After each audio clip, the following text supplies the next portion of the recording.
Mennonite Church Canada is a covenant partnership of the 5 regional churches working together. We have made some significant changes to that structure so that we can resource congregations better. And one of the ways we do that across the country is having strong regions that can interface with those congregations and resource them better. That was one of the goals of the new structure. I was blown away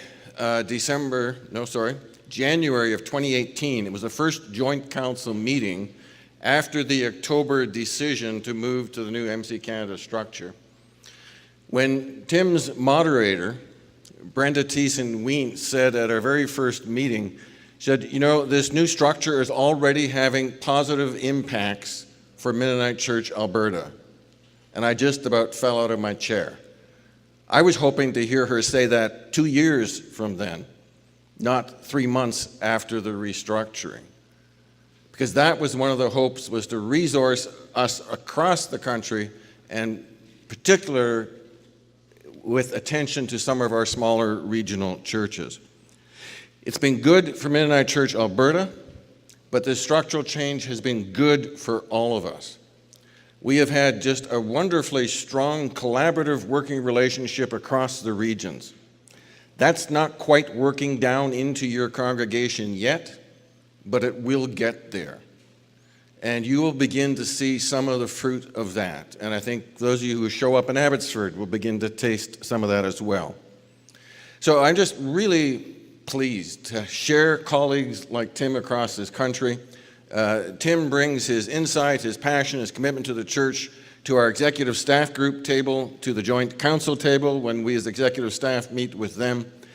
It has just been a really positive experience to be able to share with colleagues, pray together, struggle together, share the same challenges we're facing across the country in the church, and to know we're not alone, but we're working at it together. So Tim, it's just a pleasure to have you here, and we'd like to hear a little bit about you and Mennonite Church Alberta. Welcome.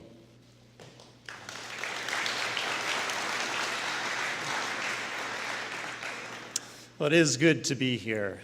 I bring you greetings on behalf of the brothers and sisters in Christ from Alberta that are together with you, part of the nationwide community of faith. Greetings from the land of Alberta, the land of the NDP. For at least 3 more days. Well, I guess only 3 more. It's kind of a little window we had into something other than conservative governments in the last, I don't know how long. As MCA's executive minister, I've enjoyed working together with colleagues like David Martin and Marilyn Rudy Froese, with Arlie, with Lisha, and others who are part of your MCE leadership. It's been great to collaborate together and develop relationships together. I think that that's been a foundational part of what it's meant to be structured together. And I think it's been so exciting to see how we can be a nationwide community of faith in spite of regional differences, in spite of personal differences, in spite of other ways in which we might disagree. We are able to come together and say, we are the community of faith together.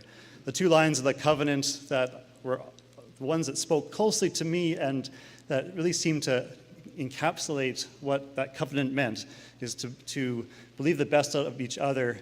And the other one is, I can't remember. Anyway, there's 2 that are really good. Take a look. The best interest in mind and believe the best of each other. Those are the things. And strong relationships have been foundational for the programs and ministries we share. And it's a privilege for me to be here today to be a part of building on those relationships.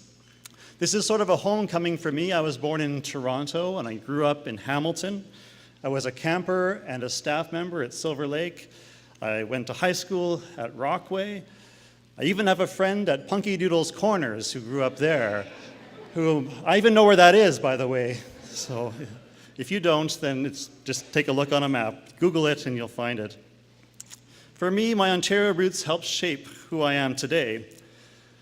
I must admit that Hamilton in the 1970s wasn't seen as the most glamorous place to grow up.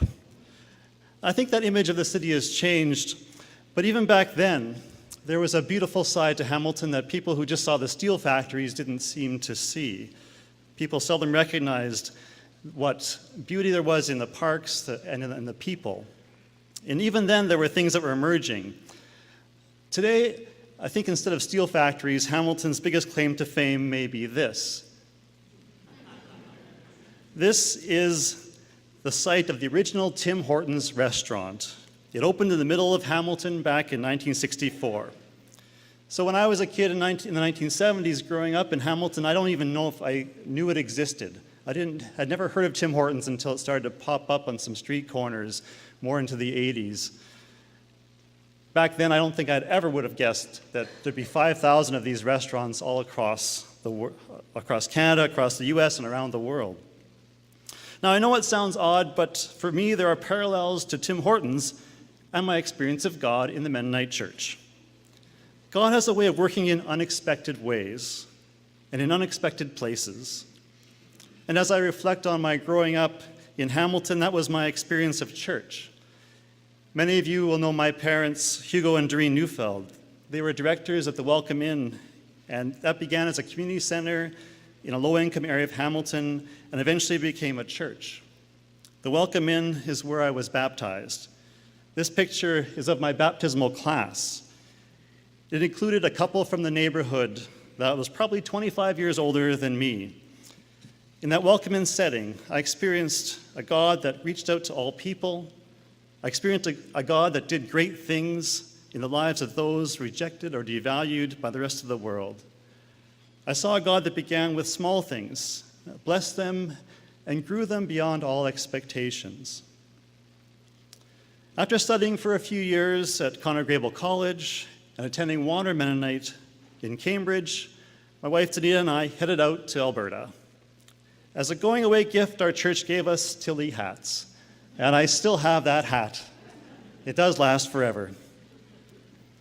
But when they gave us these hats, like usually you give Bible commentaries to a pastor that's leaving or something like that. They gave us these hats, and I thought, wow, we must be really going to some wilderness location. And as an Ontario boy, I kind of wondered how different the people would be. Would I fit in?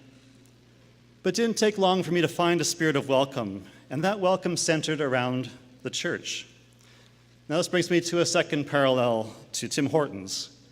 Everywhere I've gone, I have found the presence of the Mennonite church.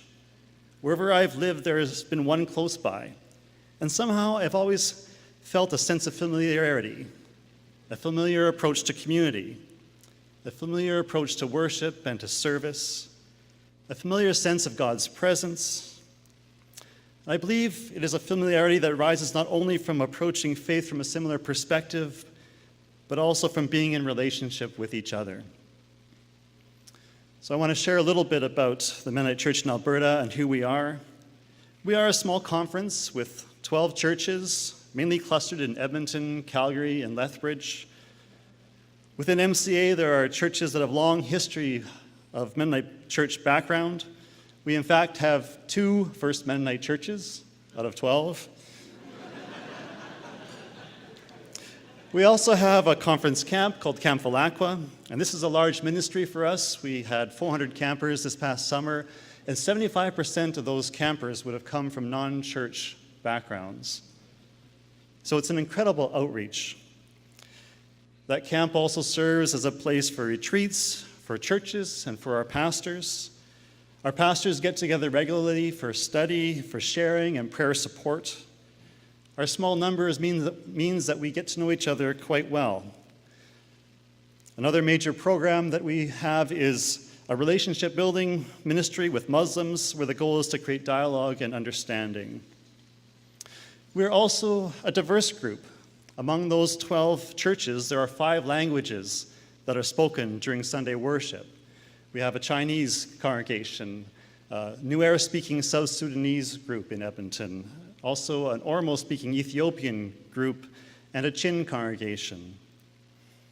We also have a congregation whose members are half from traditional Swiss Mennonite and half from Liberian background. And there was a story about them featured in the Canadian Mennonite just recently, where the pastor, Werner, shares some of their story. Now, while there have been challenges to bringing together our different cultures, there have also been places of tremendous success.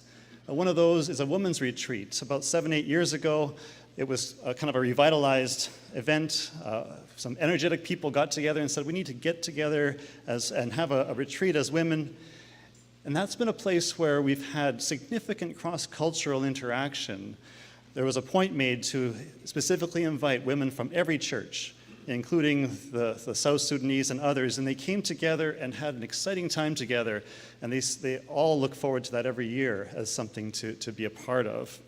We've also worked to partner congregations together, and some of this has happened organically, and some of it's been little nudges, but where we have a rural church near north of Calgary, near Didsbury, and they've connected with the Chin Church in Calgary, and twice a year they'll invite each other to a service and join in an exchange in that way. As we have gotten to know each other, we have also been able to celebrate our unique strengths that we bring together. We've also recognized the common struggles that we share.